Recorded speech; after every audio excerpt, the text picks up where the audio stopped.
But because we're such a material-based world, anything that's mysterious tends to terrify us. So that's what you're negotiating after you have a comeback experience.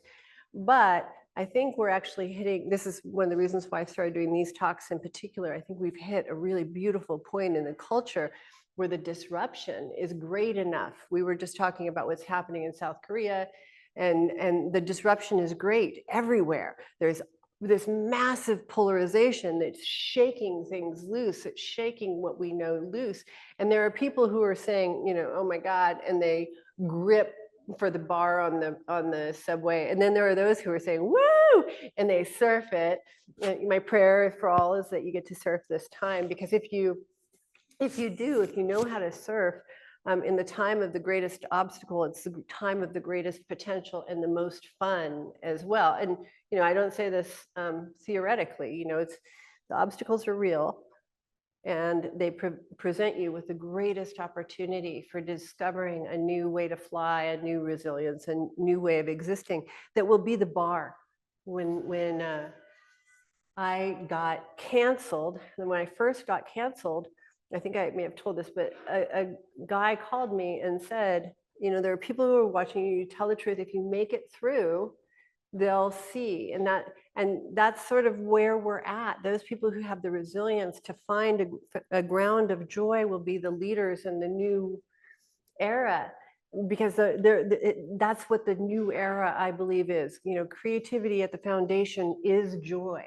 It may not be the joy of, you know, drama and exaltation, or the material expression, materialism, like joy materialism version of it, but it's this ground of access to where we all want to get to. So that's what I think is entering.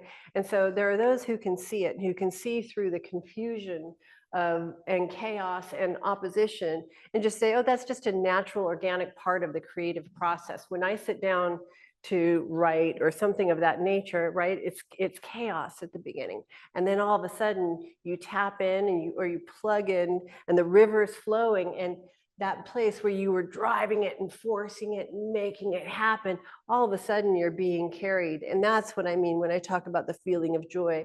There's something entering that those people who know how to tap into it will be carried. So when I say we have this platform of identity, the aim is to be able to only return by choice, to be able to spend as much time as you need to access the wisdom that's available, you know, and then to return by choice.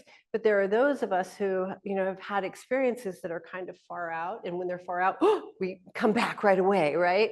And so what I'm trying to do is set up the ground for how to not be yanked out, so that when that creative flow, that creative expression comes into being, that you don't get yanked out, that you can actually sit in the experience for an extended period of time. You know, that there is no joy that I have ever known, although I will say there are some psychedelic experiences and some sexual experiences, but other than those are two.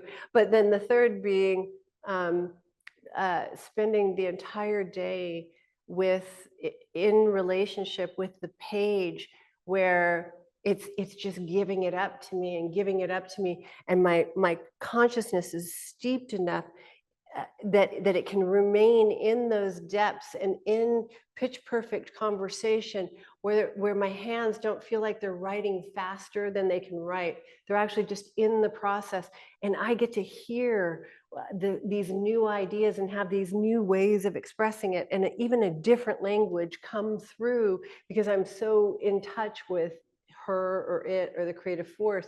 That to me is one of the greatest joys of existence, and it could be had in, you know, any creative way.